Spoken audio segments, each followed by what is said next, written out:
Now we'll take a look at a couple of options that allow you to control the degree to which the sky is allowed to encroach into the foreground image. And these options go by the names Shift Edge and Fade Edge.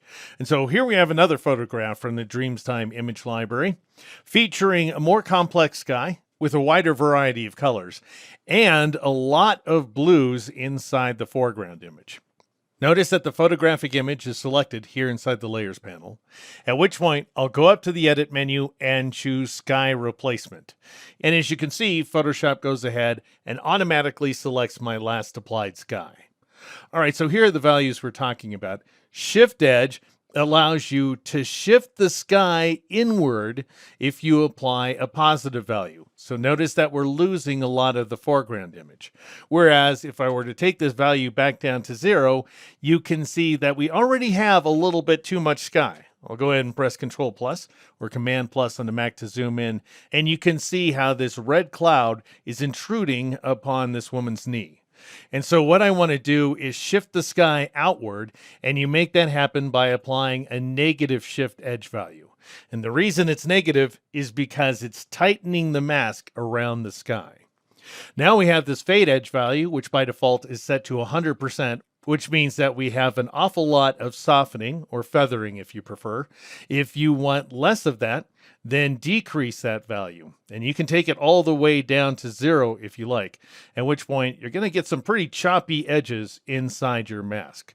And so I came up with the following values. I decided to take the shift edge value down to -40, and I went with a fade edge value of 33.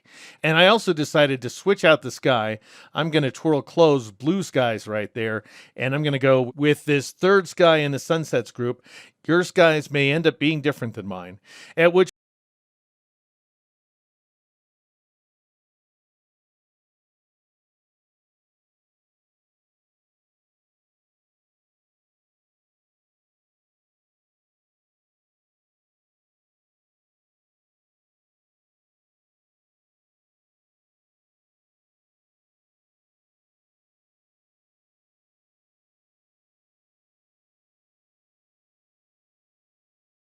briefly, I want you to see the difference between these masks. And so here's the mask if we were to apply the default values, shift edge 0, fade edge 100. This is the mask as it appears with our new values of shift edge -40 and fade edge of 33.